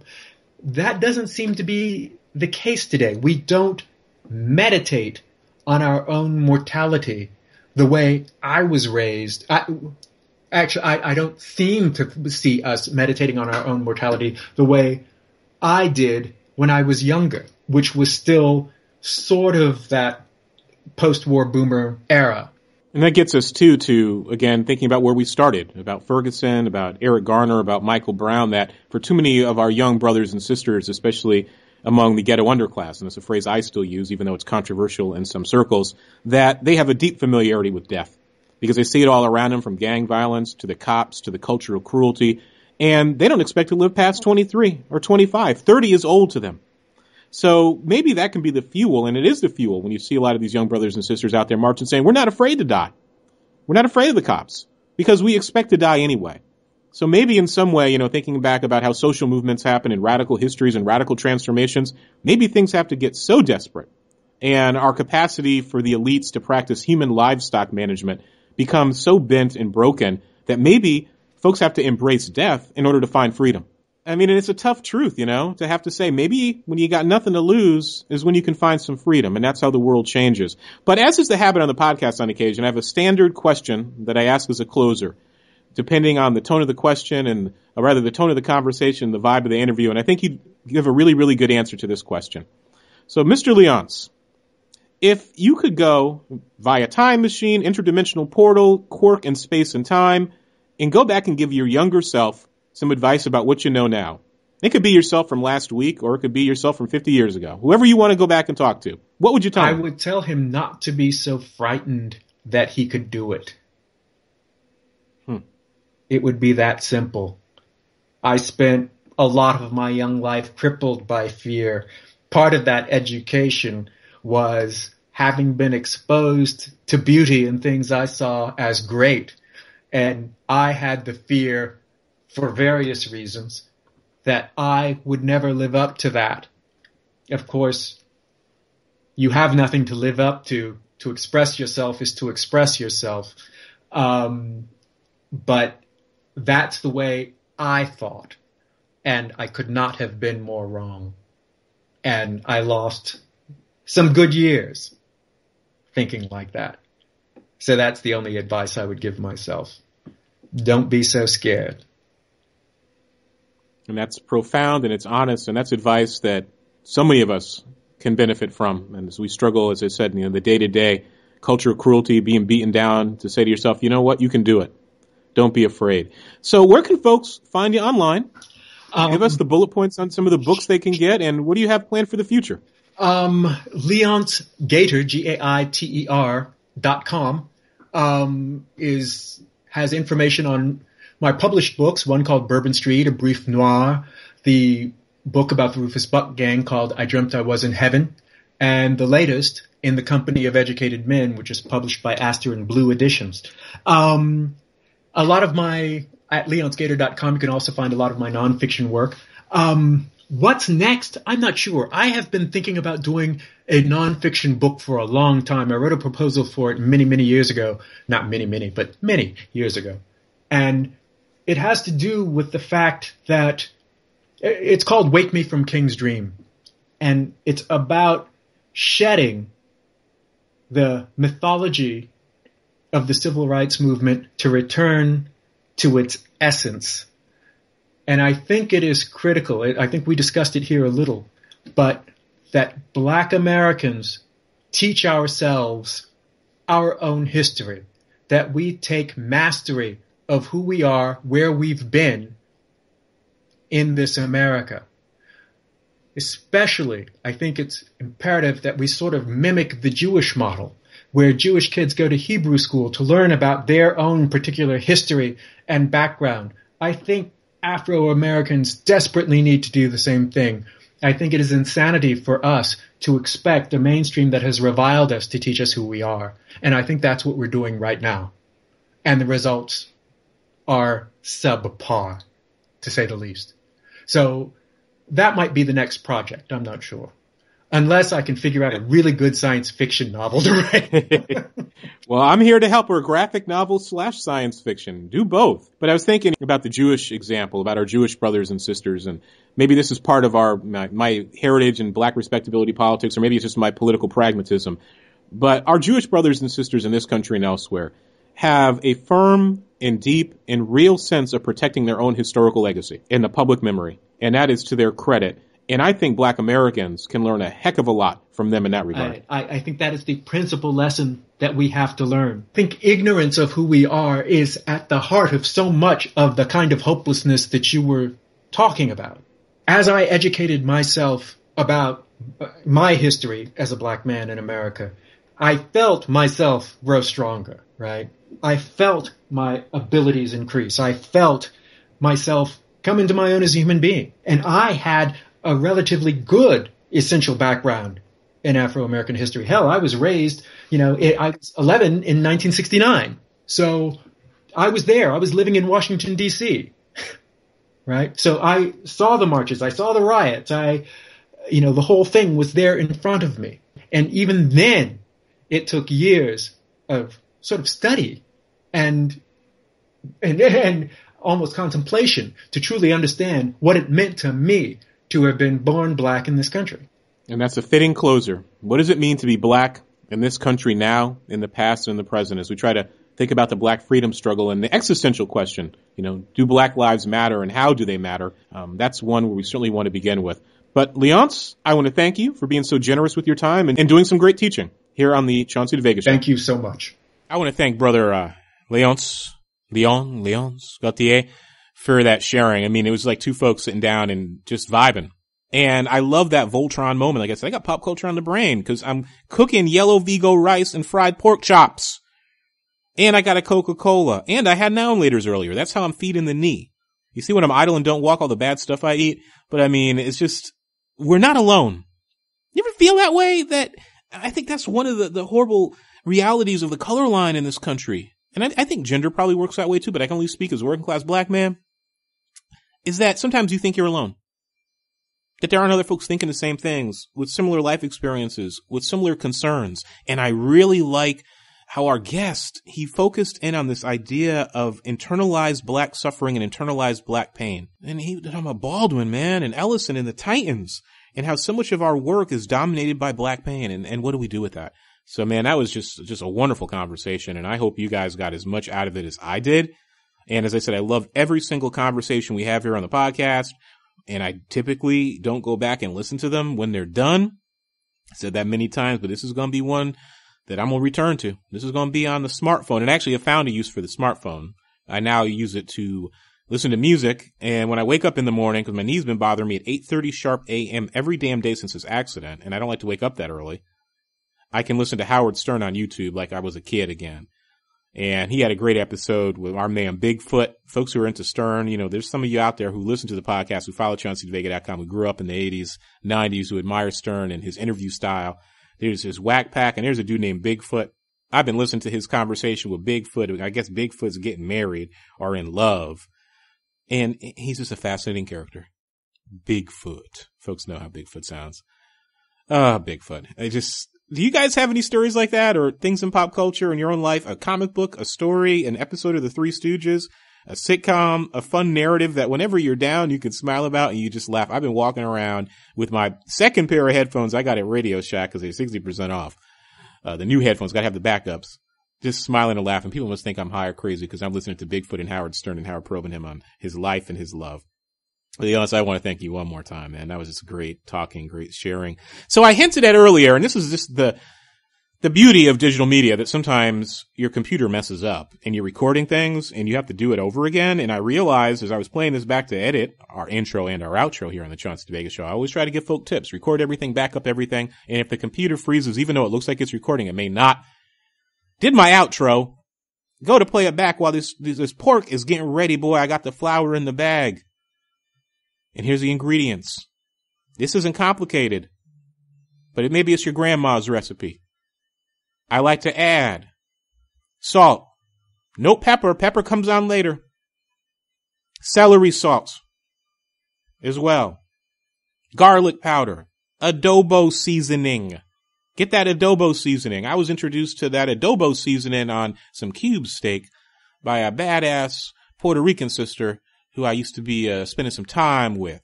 She would take me on Space Mountain and then cook for me desnuda. One of my favorite things is to watch a beautiful woman frying and cooking for me naked, and then she'd put the adobo seasoning on the cube steak or the pork chop. So you add that in there. See, that's 2 TMI moments, but we're all family here. I talk about pork, and I talk about the Old West, and I'm drinking Coca-Cola. Who knows what can happen and come out of my mouth? So I got to self-censor here. You then also into your plastic bag, because you just want to throw it away, or a brown paper bag. So at this point, we've got adobo seasoning. We got garlic powder. We've got celery salt. Important ingredient, paprika.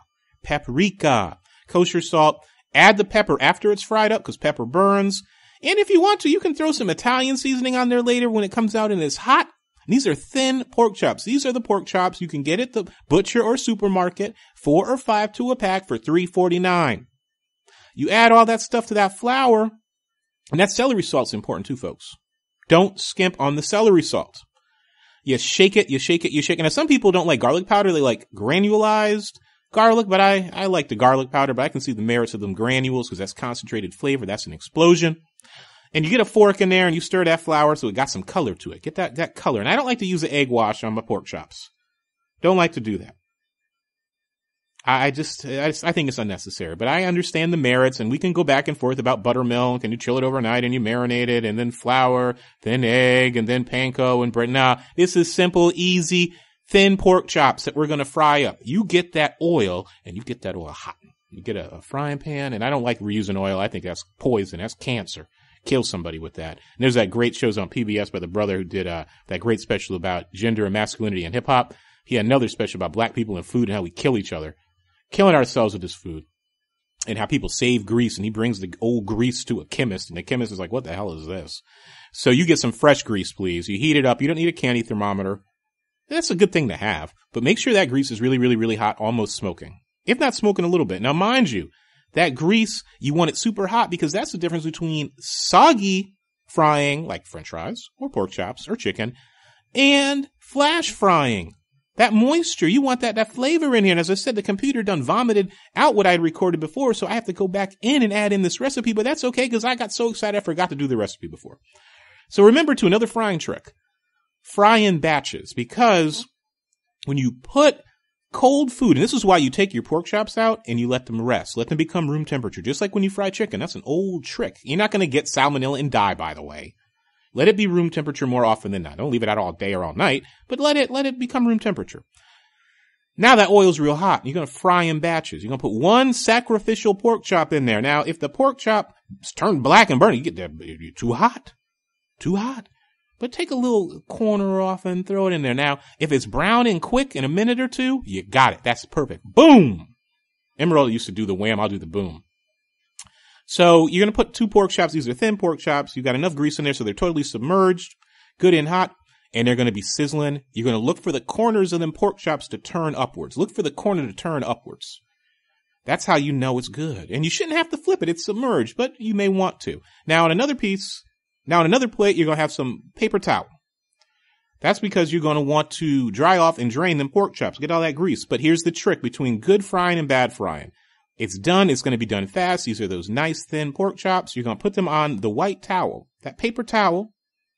And here's the trick. Now do another round of seasoning. I love doing this with some lemon pepper maybe. Or with some garlic powder or garlic salt. Just to taste. Don't overdo it, and do it on both sides, and you let it rest. And you get that paper towel to soak up all that grease. You don't want to be eating that. Or you could just do kosher salt and pepper if need be. Or Italian seasoning. The sky is the limit. But remember, the adobo seasoning has got flavor and punch. So make sure you don't overdo that, because that adobo seasoning is the base. Now, I like to make rice-a-roni with this, or yellow rice. 2 easy ingredients for either of them. Now, yellow rice or rice-a-roni or pilaf, very basic. You got your water, get the ratios right. Add some olive oil, brown it, especially like if you're doing couscous, brown that bad boy first. Don't burn it, brown it. But the way I like to make my yellow rice to go with this bad boy is you get some water in there, maybe a cup if you're cooking the whole packet. Just follow the directions on the back and adjust accordingly. I like to add chicken bouillon cubes. I love it. 2 of them bad boys in there, or 1 depending on the serving size, but I typically like to do 2. 2 bulbs of garlic. Don't crush the garlic. Don't cut it up. You want the sweetness of the garlic, because cut up garlic tastes differently than bulb garlic. And there you go. Put a little olive oil or butter to go with your yellow rice into that water with the chicken bouillon since it's boiled, and put the rice in there after the boiling. And turn it down to simmer. 20-25 minutes. And watch it though. Stir it occasionally. Taste it. Don't be afraid, but keep the lid on, because that steam pressure cooks that rice. And monitor the fluid level so it doesn't go down and stick on you. Now you got a great meal. Put the pork chops in the oven on very, very low to keep them warm and a little extra crispy. Or if you had to throw them in the microwave for a quick second, the German cooking machine, as we call it, the Nazi cooker. They came up with that machine apparently on Eastern Front to heat up TV dinners.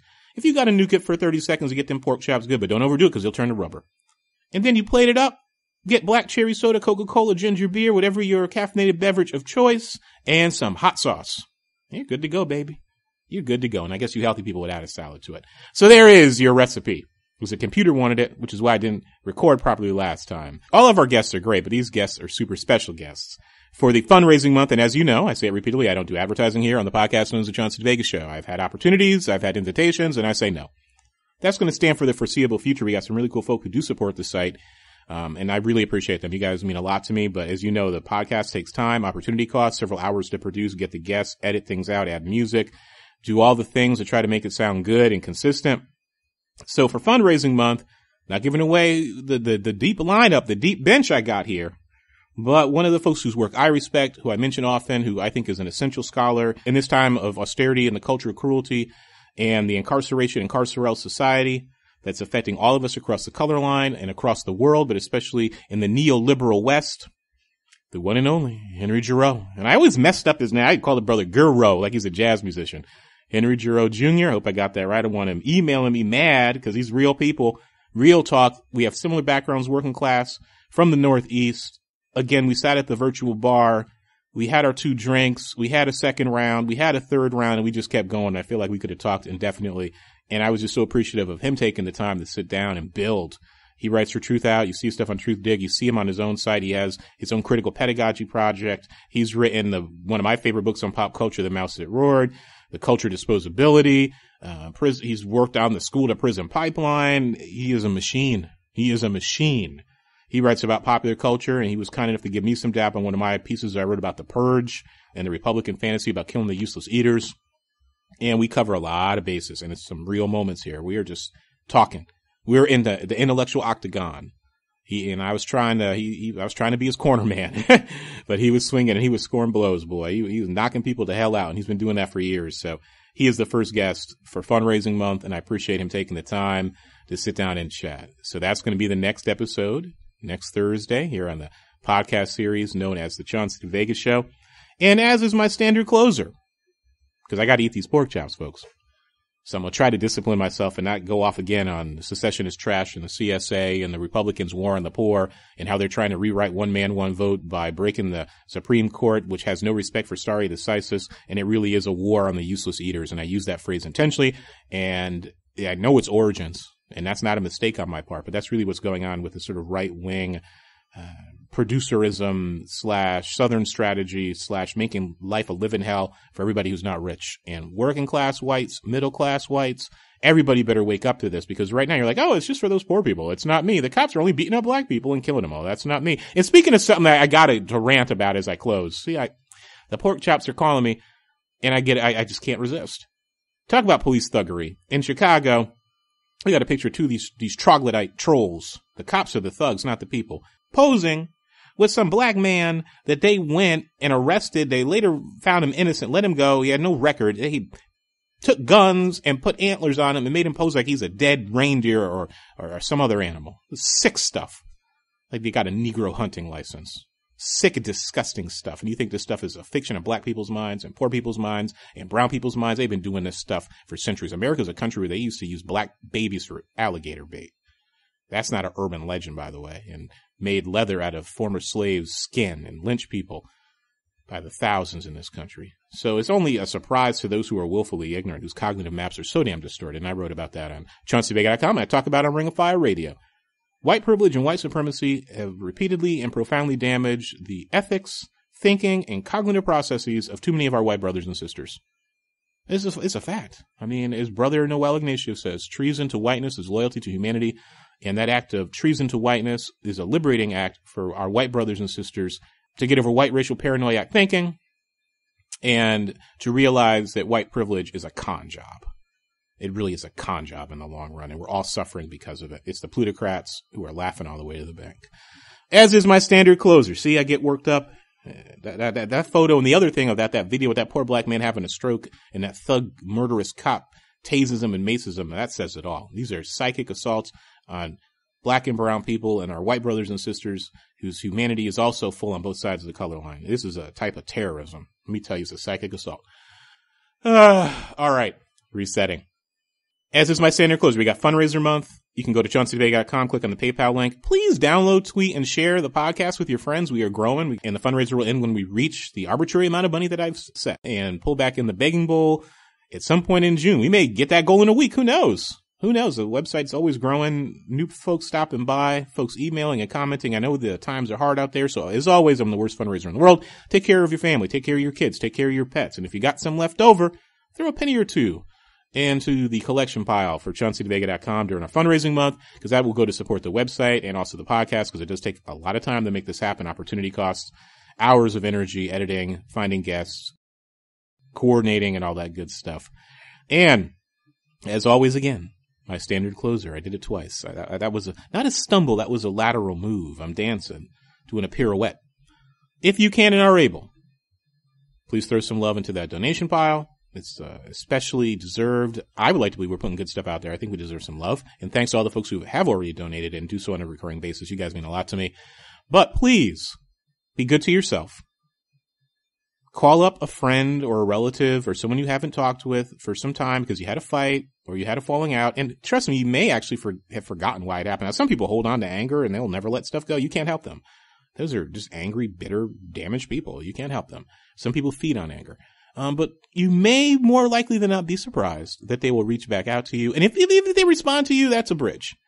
So do that. I have a few more folks. I got a call, some relatives who I haven't spoken to that I need to reach out to. We're both getting too old for this nonsense that's been going on for decades. So that's definitely going to be something I do. Please be nice to our two-legged winged reptilian and fish friends. They need help. They need love. Give them some love. Give them a treat. Donate to the World Wildlife Federation. Throw $5 in to your local ASPCA. And please try to show some kindness, love, and affection to the people that mean a lot to you in your life that you are in communication with, your parents, if they're still around, if you're that lucky, siblings, friends who are like family, because sometimes water is thicker than blood. Family comes in many forms.